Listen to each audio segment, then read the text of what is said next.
This government wants to take over dargah, masjid and waqf properties. Sir, آپ دشمن ہیں مسلمانوں کے, اس کا ثبوت یہ بل ہے.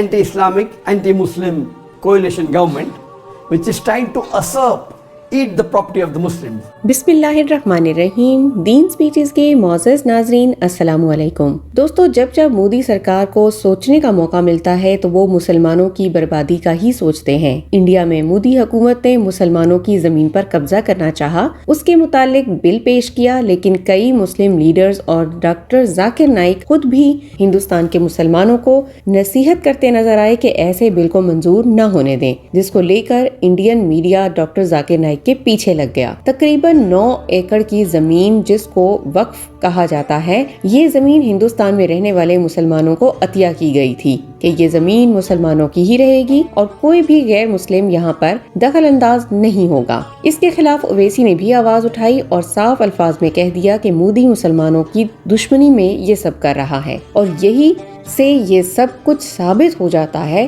کہ مودی کھلم کھلا مسلمانوں کے ساتھ دشمنی کر رہا ہے. وقف properties, sir, are not public properties. By removing waqf by user, this government wants to take over dargah, masjid and waqf properties. Sir, government کہہ رہے ہیں کہ ہم مہیلاؤں کو دے رہے ہیں.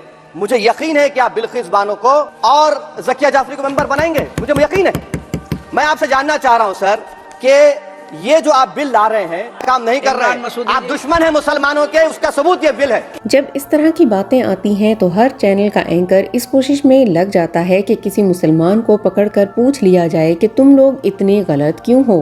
محمود مدنی صاحب رجت شرما کے شو میں گئے تو رجت شرما نے پوچھ لیا کہ تم لوگ اتنی پرانی سوچ کے کیوں ہو, اس طرح کے بل کو پاس نہیں کروا رہے ہو. اب ویسے تو اس کا جواب کڑک ہونا چاہیے تھا, لیکن مدنی صاحب نے پھر بھی بڑے آرام سے سمجھا دیا. اصل میں اس بل کو پاس کروانے سے مسلمانوں کو کیا کیا نقصانات ہو سکتے ہیں, ڈاکٹر ذاکر نائک سے ڈیٹیل میں جانیے گا. اور وقف بورڈ کے قانون میں جو امینڈمنٹ کیے جا رہے ہیں یہ آؤٹ ڈیٹڈ سوچ کی وجہ سے ان کو ایکسیپٹ نہیں کیا جا رہا. یہ قانون تو ابھی امینڈ ہوا ہے 95 وغیرہ میں کچھ. ڈاکٹر ذاکر نائک نے سخت الفاظ میں اس حکومت کے کارناموں پر اعتراض کیا کہ اصل میں مودی حکومت یہ چاہتی ہے کہ مسلمانوں سے ان کی زمینیں بھی چھین لی جائیں. اس کی وجہ یہ ہے کہ وقفی پراپرٹی بہت زیادہ ہے, یہ اتنی زیادہ زمین ہے کہ اس کو کئی دیشوں کے ساتھ کمپیئر کیا جا سکتا ہے تو ان دیشوں کے برابر ہی ہوگی. What this BJP government is trying to do is they're trying to usurp, trying to take away the property of the Muslim Waqf Board. And many of you may not be aware that the Muslim Waqf Board is the third largest body which has the maximum land in the whole of India. اب doctor Zakir Naik نے ہندوستان میں رہنے والے غیر مسلم یعنی ہندوؤں کو مخاطب کر کے ان کی غلط فہمی دور کرنے کی بھی کوشش کی کہ اصل میں وقف کی زمین وہ ہے جو کئی صدیوں پہلے مسلمانوں کے استعمال کے لیے وقف ہوئی تھی. یہ ایک مذہبی عمل تھا کہ کوئی بھی غیر مسلم اس پراپرٹی میں مداخلت نہیں کرے گا, اور ایسا نہیں ہے کہ یہ صدیوں پرانا قانون ہے, بلکہ انڈیا کے آئین میں بھی اس کو برقرار رکھا ہے. یعنی جب سے ہندوستان بنا تب بھی اس زمین کو واپس نہیں لیا گیا تھا, ایسے مسلمانوں کے لیے انہی کے لیے رہنے دیا تھا. And let me tell my non-Muslim brothers and sisters of India that this Waqf Board property is not a public property. Unlike the property belonging to the government, etc., this is a private property. Waqf in Arabic means an endowment. So this is not a public property, it is a private property donated by Muslims in the past, many centuries ago or decades ago or recently. It is waqf, means an endowment for the use of the Muslims. Modi حکومت اسلام کے خلاف ہے, مسلمانوں کے خلاف ہے, تو وہ مسلمانوں کی زمین ہڑپنا چاہتی ہے. اور انہوں نے یہ بھی بہانہ لگایا کہ چلو اس کو دوبارہ دیکھتے ہیں, یعنی وہ وقف بورڈ میں اپنے غیر مسلم بندوں کو شامل کر کے اس پر فیصلہ لینا چاہتے ہیں, جبکہ وقف کی زمینوں میں کوئی بھی غیر مسلم مداخلت نہیں کر سکتا. تو انہوں نے پارلیمنٹ میں بل پیش کیا, لیکن خوش قسمتی یہ ہے کہ یہ حکومت اس بار کمزور ہے, ان کے پاس اتنی اکثریت نہیں ہے کہ وہ خود سے بل پاس کروا سکیں, اور ساتھ میں اپوزیشن بھی اس بار کافی مضبوط ہے, تو اپوزیشن نے اس بل کی مخالفت کی ہے. It's secure, no one can interfere with it. And they're trying to control it and trying to put non-Muslims on this board. What we have to do is, when they table this in the parliament, this time unlike the last 10 years, unlike the last 2 elections, the BJP alone had won with a majority. But in the recent election, they have a coalition government and the opposition is also quite strong. previously no opposition even at 5% of seats. So to be a leader of the opposition, اب یہ ہم مسلمانوں کی ذمہ داری ہے کہ اس بل کی مخالفت کریں، اور صرف 2.5% مسلمان بھی اس کی مخالفت کرتے ہیں تو اس بل کو منظور نہیں کیا جائے گا، کیونکہ حکومت تو بل پاس نہیں کر پائی. اگر عوام نے مخالفت نہیں کی تو یہ بل پاس ہو جائے گا. تو ہندوستانی مسلمانوں کو چاہیے کہ اس کی مخالفت کریں. even if 5 million Muslim, even 2.5% of the Muslim, if they send the objection and they reject this Waqf Board amendment bill, it will be stopped.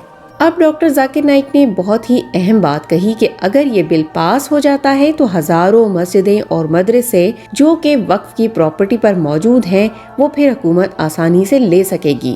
اور یاد کرو بابری مسجد کو، جب بابری مسجد پر دعویٰ کر لیا گیا تھا اور مسجد کو شہید کر دیا گیا تو کتنے دنگے اور فسادات ہوئے تھے. اور اگر ہزاروں مساجد، مدارس اور قبرستانوں کو مسلمانوں سے لے لیا گیا تو کیا ہوگا آپ خود سوچ لیں. اس لیے یہ ہماری ذمہ داری ہے کہ ہم آبجیکشن کریں. اور ڈاکٹر ذاکر نائک نے ساتھ میں آبجیکشن کا طریقہ بھی بتا دیا کہ آبجیکشن کیسے ریکارڈ کروانا ہے. And they're trying to eat this property, trying to put non-Muslim on the board.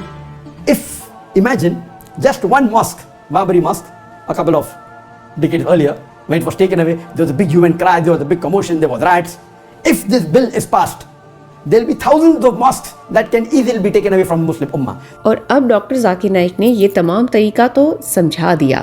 Doctor Zakir Naik کے اس بیان نے انڈین میڈیا میں تہلکہ مچا دیا ہے کہ کیسے ڈاکٹر ذاکر نائک مسلمانوں کو غلط راستہ دکھاتا ہے. حالانکہ اگر دیکھا جائے تو ڈاکٹر ذاکر نائک نے کافی ڈیٹیل سے سب کچھ سمجھا دیا ہے. اب جب ڈاکٹر ذاکر نائک نے حقیقت بتا دی تو حکومت کو بھی اور کوئی بہانہ نہیں ملا اور کہتے ہیں کہ مسلمانوں کی غلط ذہن سازی ہو رہی ہے، اور اگر اس طرح چلتا رہا تو مزید مداخلت مسلمانوں کو غلط فہمیوں میں ڈال سکتی ہے. Waqf has asked individuals who are spreading falsehoods and propaganda to stop it because it will lead to wrong narratives. Meenakshi getting us more details on that. Yes, Meenakshi.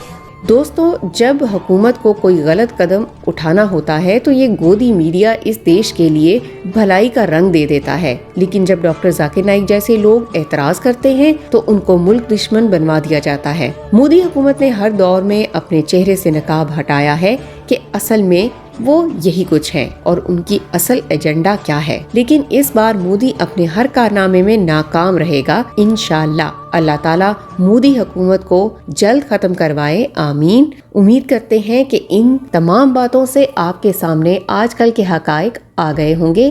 اسی طرح کی ویڈیوز کے لیے آپ سبسکرائب کیجئے ہمارا channel then speeches. ملتے ہیں اگلے ویڈیو میں. اپنا خیال رکھیے. اللہ حافظ.